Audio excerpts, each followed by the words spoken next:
¿De qué se trata la vida? Si le preguntas a Disney, a Netflix o a tu vecino, la respuesta es simple. La vida se trata de perseguir nuestros anhelos y deseos. Timothy Keller nos dice que la mayoría de nosotros pasamos en una carrera frenética por poder alcanzar nuestros sueños. Trabajamos, sacrificamos tiempo, salud, relaciones, porque creemos que al final del arco iris está la olla de oro. Pero, ¿y si te dijera que al final hay una trampa? Nunca imaginamos que cumplir los deseos más profundos de nuestro corazón podría ser lo peor que nos pase en esta vida. Oscar Wilde decía, en este mundo solo hay dos tragedias. Una es no conseguir lo que uno quiere y la otra es conseguir lo que uno quiere. Y la segunda es mucho peor. Para entender esto, Keller nos comparte una historia de la vida real. Es la historia de Ana. Ana era una mujer que deseaba desesperadamente tener hijos. Tiempo después se casó y aunque los médicos no eran muy optimistas, pudo tener dos maravillosos hijos. Parecía que lo había conseguido todo, pero irónicamente sus sueños no se hicieron realidad. Su deseo de darles una vida perfecta fue tan fuerte que no permitió disfrutarlos. Su sobreprotección, sus temores y sus deseos de controlar cada uno de los ámbitos de su vida fue tan fuerte que terminaron haciéndolos miserables. El resultado fue devastador. Hijos con problemas emocionales serios y llenos de ira. Piénsalo un segundo. Es muy probable que su deseo de darles una vida maravillosa fuera lo que en realidad lo arruinó todo. Conseguir lo que más desea su corazón terminó siendo su perdición. Y esto no solo pasa en la vida privada, pasa a escala global con la fama. Cynthia Heimel, una escritora que convivió con muchas estrellas de televisión, dijo una vez, el momento en que una persona se convierte en una celebridad es el mismo momento en el que se convierte en un monstruo. ¿Por qué? Porque la presión del poder y reconocimiento actúa como una lupa gigante, hace que todos tus defectos, tus inseguridades y tus problemas de carácter se vuelvan aún peores, se magnifican. Si eres un poco inseguro, con fama serás paranoico. Si eres un poco orgulloso, con poder serás un tirano. Consiguieron sus sueños, y sus sueños se los comieron vivos. Entonces, ¿cuál es la lección? La lección es que el ídolo más peligroso no es el que no consigues. El más peligroso es el que sí consigues. Keller comienza esta sección teológica con una pregunta que parece no tener sentido. ¿Por qué obtener lo que más desea tu corazón suele ser un desastre? Para responder esto nos lleva al libro de Romanos. El apóstol Pablo nos dice algo aterrador en el capítulo 1. Una de las peores cosas que Dios puede hacer contra alguien es entregarlo a los malos deseos de su corazón. Es básicamente decirle, esto es lo que quieres, bien, entonces tómalo. ¿Por qué este es el castigo más grande? Porque nuestro corazón, sin control, convierte estos deseos en ídolos. El ser humano tiene que vivir por algo, es inevitable. Fuimos diseñados para adorar. Si no adoramos a Dios, adoraremos a cualquier otra cosa. Y el problema es matemático. Si buscas en la creación lo que el Creador solo te puede dar, eventualmente esa cosa colapsará bajo el peso de tus expectativas, te fallará y te romperá el corazón. Uno de los principios centrales de la Biblia es el rechazo a la idolatría. No es un tema secundario. Keller asegura que todo Dios falso, ya sea amor, éxito, dinero o poder, tiene una narrativa bíblica que explica su destrucción. Y para entender esto a fondo no hay mejor ejemplo que el de Abraham.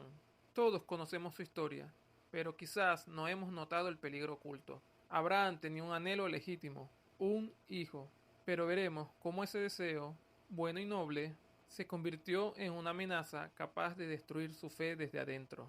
Dios irrumpió en la vida de Abraham con una promesa maravillosa.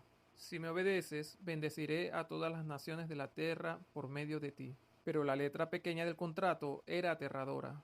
Abraham tenía que dejar su tierra, su parentela, su seguridad, para irse a la nada. Dios le pidió a Abraham que abandonara casi toda esperanza que el corazón humano necesita para sentirse seguro. A cambio, Dios le dio una nueva esperanza. Pero esa esperanza tardaría mucho en llegar. Aquí entra el factor clave, el tiempo. Pasaron décadas y no llegaba el hijo. Esos largos años de espera provocaron dos cosas contradictorias en el corazón de Abraham. Primero, refinaron su fe, pero segundo, el deseo de tener un hijo se convirtió en algo gigantesco. Se volvió más grande que todo lo demás. Debido a esto, Keller nos plantea una pregunta que nos hiela la sangre. En este punto, ¿Dios era un medio simplemente para conseguir algo? ¿Abraham servía a Dios porque le amaba?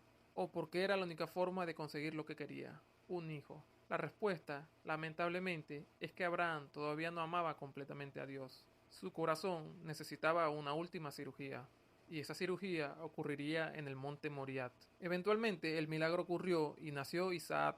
Abraham debió pensar que vivirían felices para siempre, pero la mayoría de las personas piensan que conseguir ese anhelo de sus vidas resolverá todos sus problemas, y eso nunca sucede. Para nuestro asombro, el teléfono volvió a sonar. Abraham recibió un segundo llamado, y esto fue aterrador.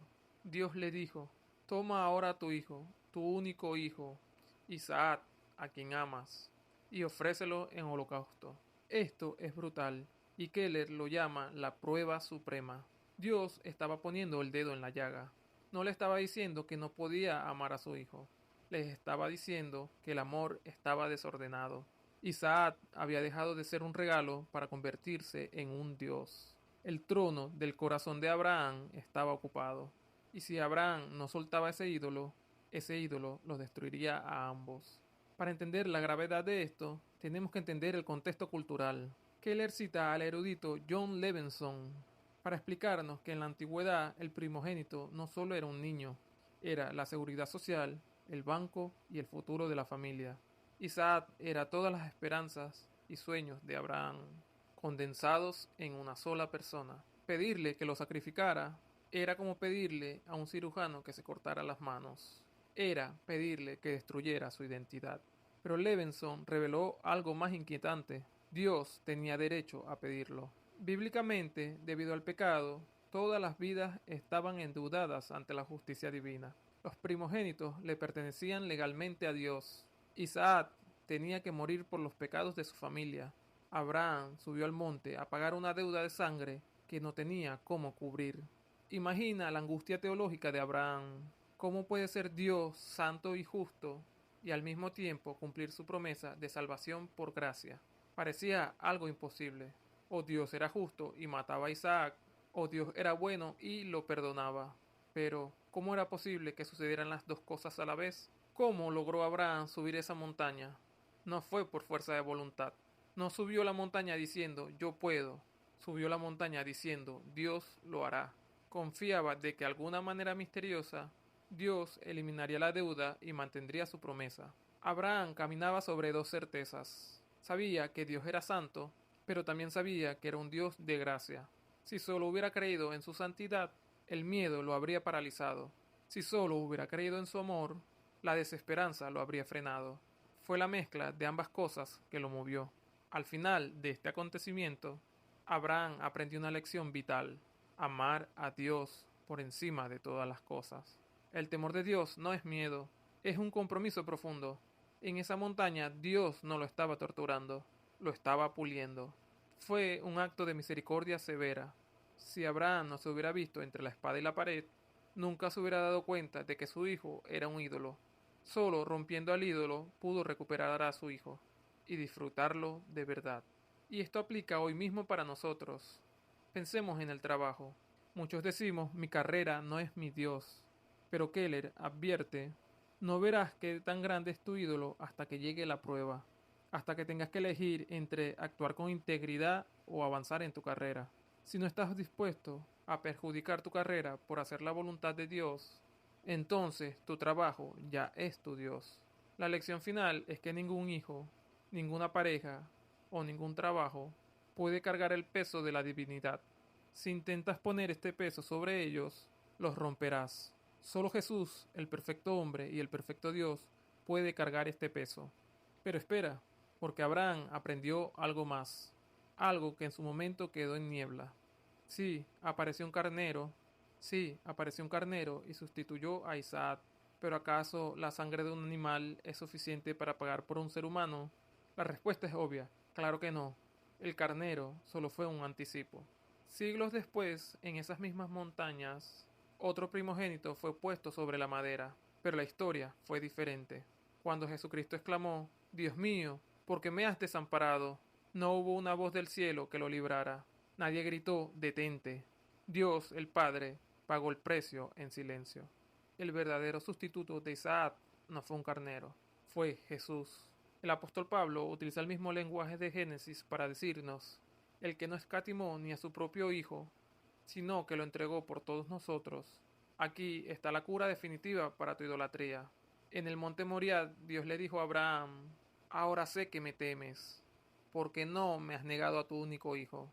Hoy nosotros podemos mirar a la cruz y decirle a Dios, ahora sabemos que nos amas, porque no nos has negado a tu único hijo, a ese al que tanto amas. Como dice el libro, nunca estarás tan seguro en Dios como Abraham si lo intentas con tus propias fuerzas. Solo lo lograrás cuando creas en el Salvador, aquel al que apunta este evento. Para cerrar, quiero lanzarte una verdad incómoda. La mayoría de tu ansiedad actual tiene nombre y apellido. Tiene que ver con tus propios Isaacs. Tus ídolos te van a fallar, es una certeza. Y cuando eso pase, tienes dos caminos. Primero, la amargura de llorar sobre tu ídolo roto o elegir el camino de Abraham, subir la montaña. Subir la montaña es ese punto donde puedes decir, Dios, te tengo a ti, y tenerte a ti es mejor que la riqueza, salud y amor. Me despido con esta frase legendaria de Keller. No verás que Jesús es lo único que necesitas hasta que Él sea lo único que tienes. Gracias por ver este análisis y si te ayudó a identificar tus Isaacs, comparte este video. Soy Juan, esta es la brújula del lector y nos vemos en la próxima lectura.